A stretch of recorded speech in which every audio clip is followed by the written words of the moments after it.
Hello everybody, it's July 9th, and so after my last firing, as you saw, a lot of my pots did not turn out. I had a lot of problems with glazing problems, so I had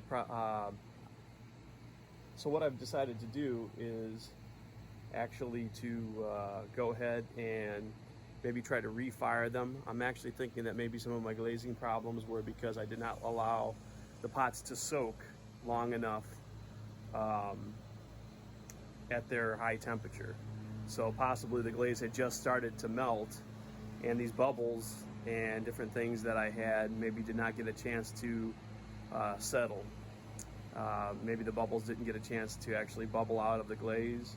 I really don't know. So this time I think I'm going to fire it, and then once I reach my max temperature, I'm going to go ahead and I'm going to leave it soak for quite a while, maybe even as long as a half hour or an hour at the max temperature, and see if it makes a difference.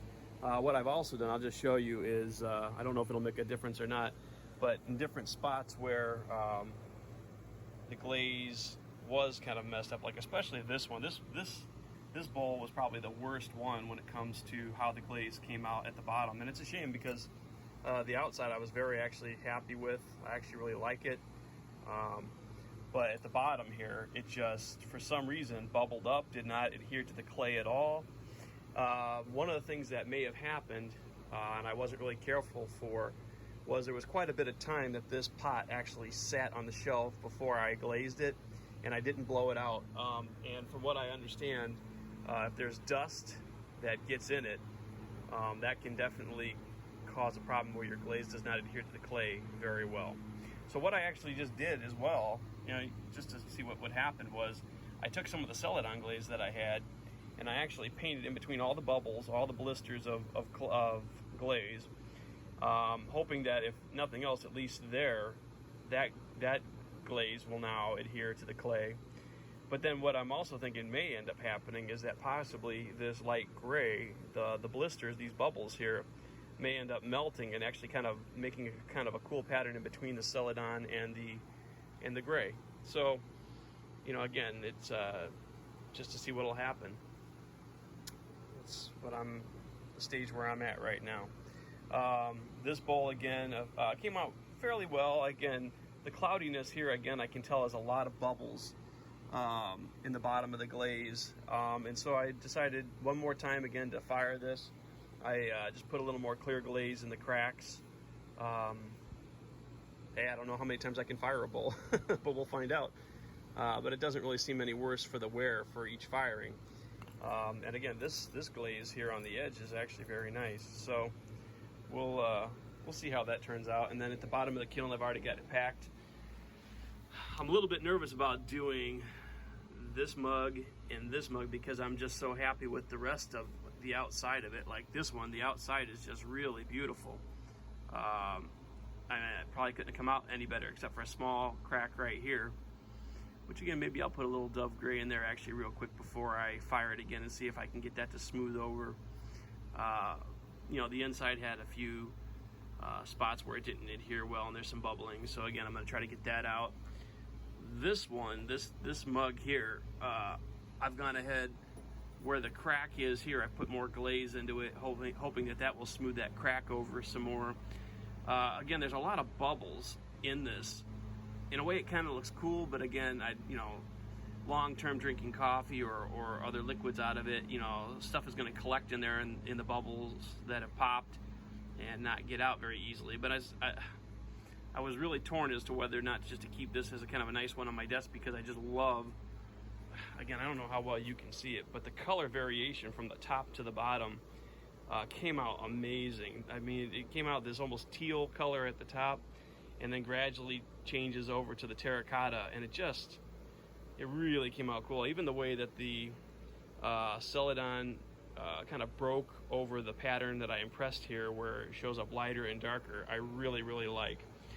I'm hoping that maybe it'll smooth out and keep the same colors, but I don't know.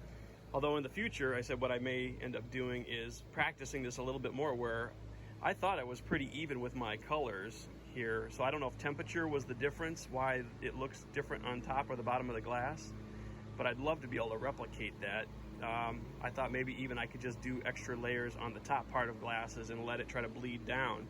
But I really like the way this one came out. Again, I'm just trying to get the bubbles out, maybe fix that crack a little bit, a couple of pinholes. We'll see how it comes out. But again, I just wanted to show you what I was up to. I've gone ahead and made room for the plate that I did. I just did a clear glaze on the back, just a very light clear glaze on the back, and that's a silicone glaze over the pattern of the plate. Unfortunately, like I said, this I will not refire because it really just seems like it's probably it's too far gone with the cracking.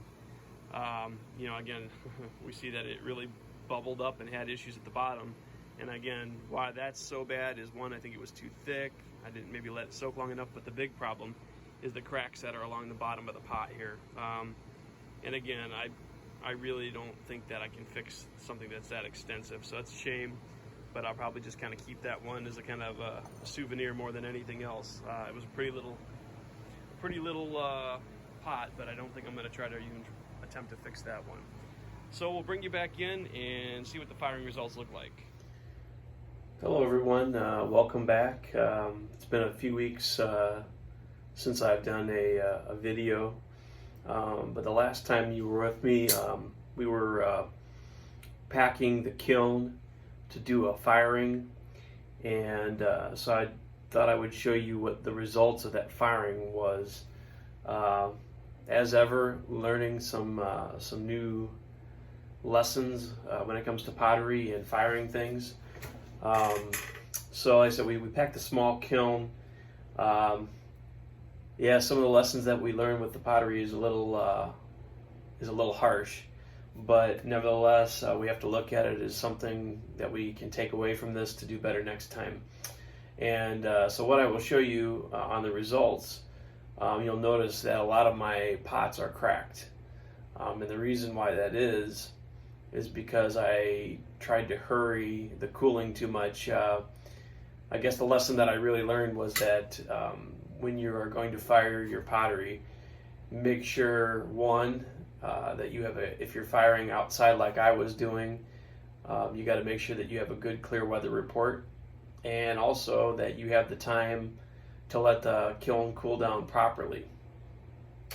Now I had let it cool down fast. I had actually removed the spy hole, which you can't see the actual kiln sit right next to me, but I had pulled the spy hole out and actually allowed it to cool down faster. Most people who do firings that I've heard of will actually make sure that their kilns are sealed up tight. That way you allow it to cool as slowly as possible. And that's what I probably should have done. But because I cooled the pottery too fast, I even at one point cracked the lid a little bit to let it cool a little faster, thinking that it would be okay.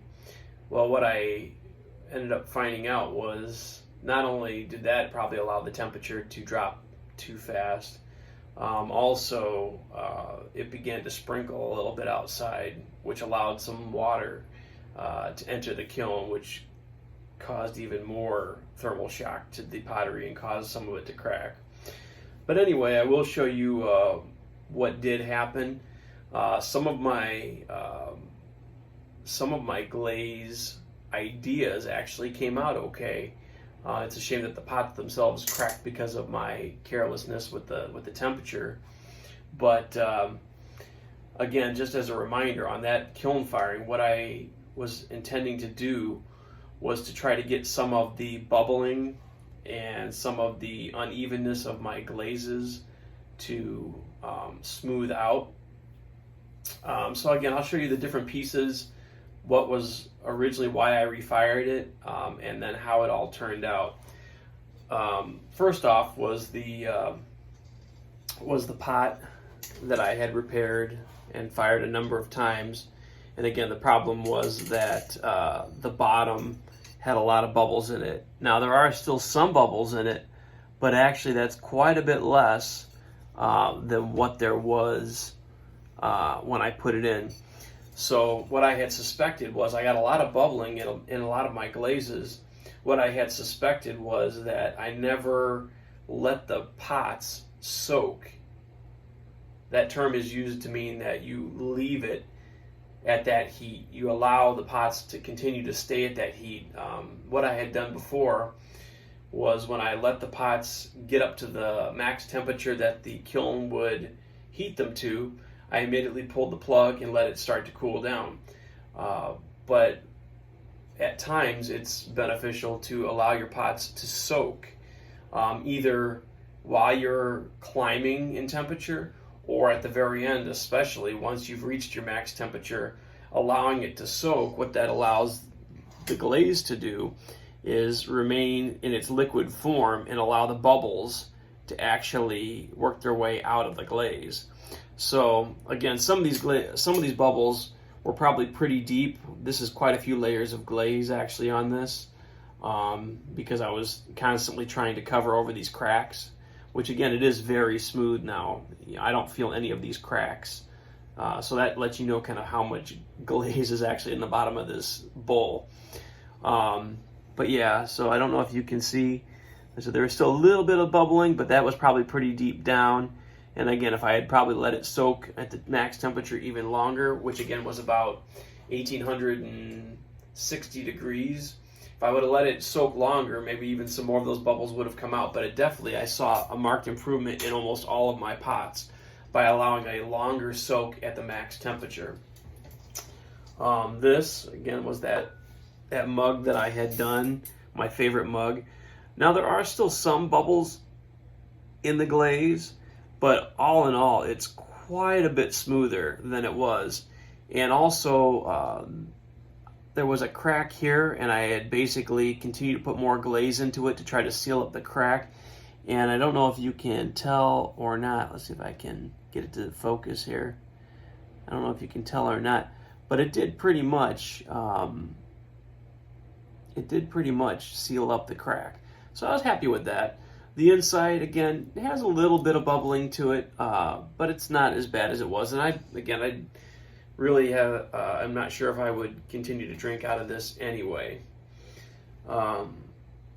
Again, not until I've at least tested my pottery, make sure that I don't have any traces of like lead or things like that in my pottery.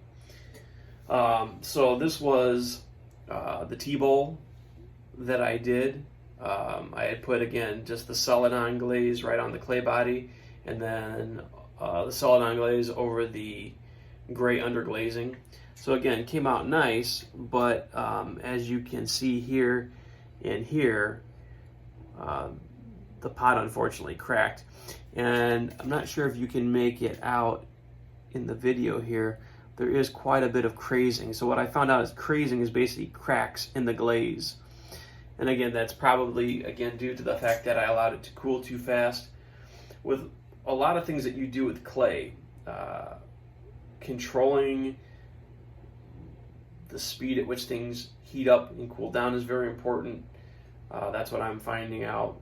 As well as when you're drying pots as you've assembled, like handles especially, on a cup, controlling how slow things or how fast things dry is very important.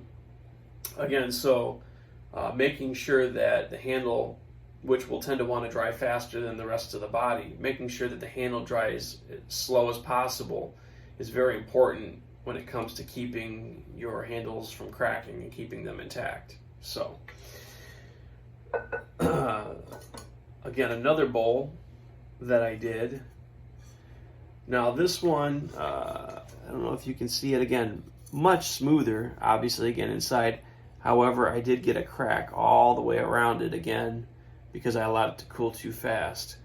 And I don't believe that I will try to fire this one again because I actually have a hairline crack here and over here. I'm not sure if it will zoom in well enough. Probably not. It doesn't look like it. It's not going to zoom in well enough. Well, you can kind of see it right there, that little bit of a crack. So I have some cracks actually forming now in the clay body. So again, I'm not going to try to fire it again. Again, all this pretty much due to the fact that I cooled it too fast. This one cracked very severely, as you can see. And it's kind of sad because this actually came out really neat. This is the one, if you remember, that had a lot of bubbles. They weren't actually even bubbles. They were like big old beads of solidified glaze, but it actually had separated from each other. So it was just like dry clay at the bottom with spots of solidified glaze. And what I had done was I had taken Celadon glaze and I'd actually just filled in all the gaps and then heated it up. And it's really cool, the pattern that it came up with. I actually may try this to do this on purpose again, but you can actually see how the glazes all run. This is very smooth. The glazes have all run into each other and made a really neat pattern. So that was actually pretty neat. But again, sadly, I said it cracked quite severely due to my carelessness with the cooling down. And hold on one second, I have one more cup to show you, and that was the other tea bowl, but I forgot to put it down over here. Let me grab that. And again, I would have to say this is probably my favorite of all the things that I've made. It's probably the one thing that if I was ever going to actually drink or eat out of, I probably would keep this one as my little tea bowl. So yeah, it came out really good. Originally I had refired it because again there was a lot of bubbles down here, and there was actually a spot where the glaze kind of had not covered very well, but that is all really nice and smooth now.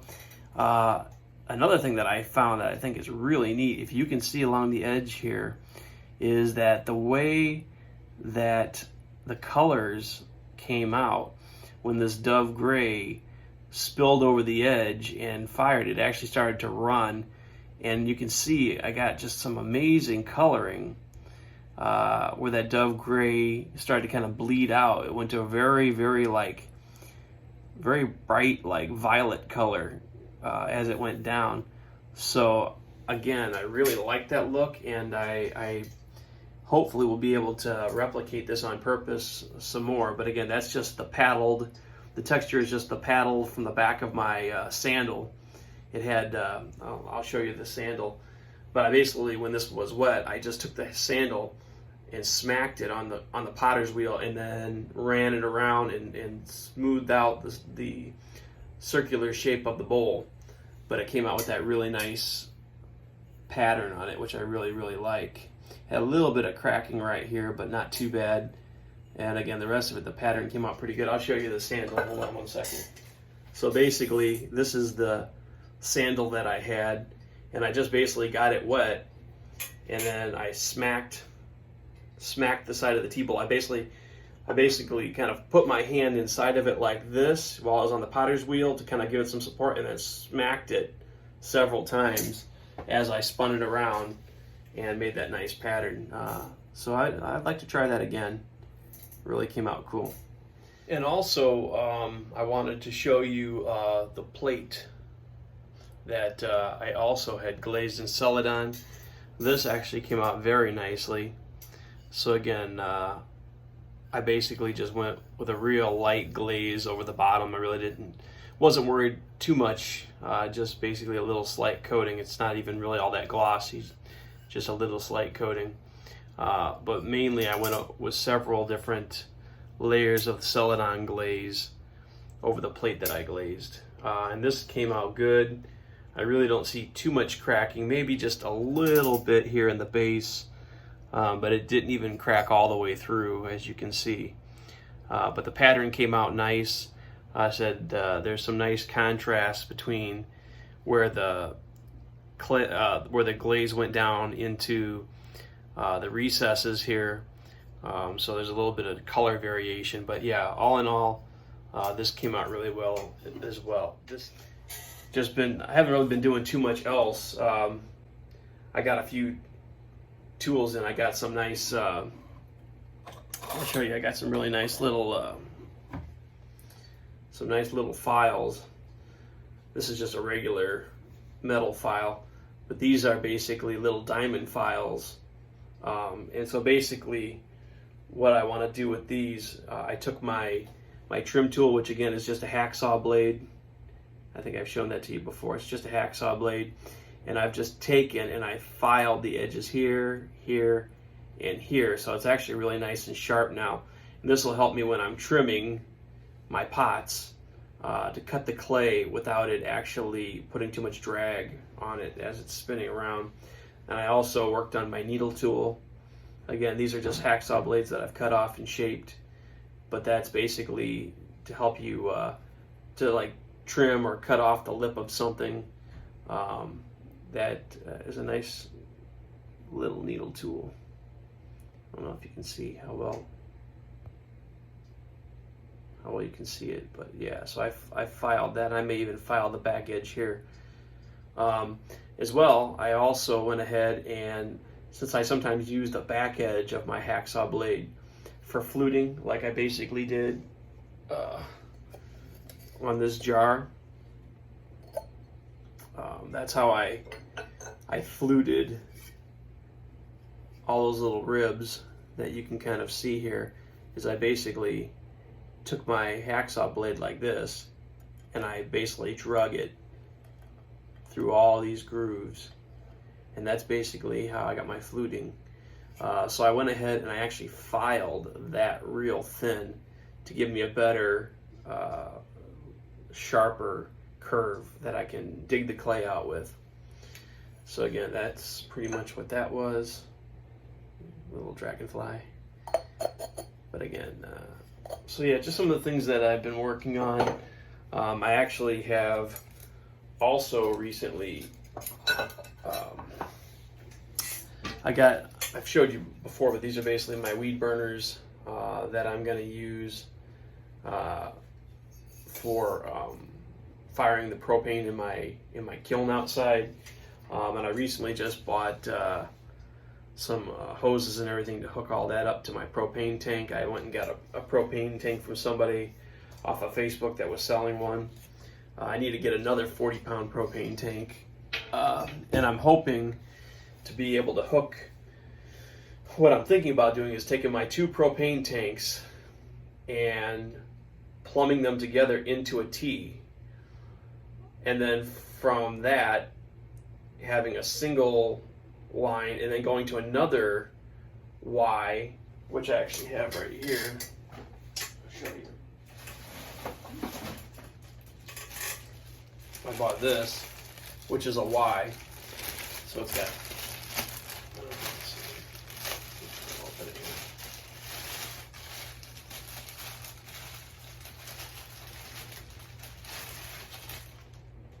okay, so I'll take my 2 propane tanks, go into a T, and then have that come from that T, one hose that will feed here, and then these will connect to my weed burners. So I'll have 2 of them coming off of here. The reason why I would like to have 2 propane tanks hooked up to this is because if I'm in the middle of a firing and my one tank is getting low, so I'll only be having one tank open at a time. If that one's getting low and I'm finding that my pressure's dying down and my kiln is still not up to temperature where I want it to be, I've not completed the firing, I then will be able to close down that tank and then open the other one and then renew my supply of propane to my burners. So that's the plan.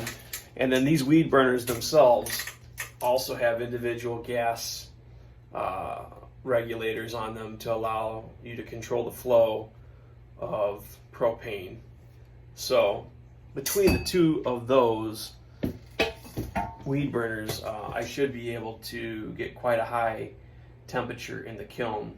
So that's what I'm hoping to be able to do. So yeah, that's pretty much that's everything that's going on right now. I haven't really thrown a lot of things on the pottery wheel. I've got to recycle some of my clay, and some of my other clay is too wet to throw with right now. It needs to dry out. So, but yeah, we'll do some more videos with me throwing, hopefully here in the near future. But that's everything for right now. So thank you for joining me. Remember, don't be afraid to get your hands dirty. I'll see you later. Bye-bye.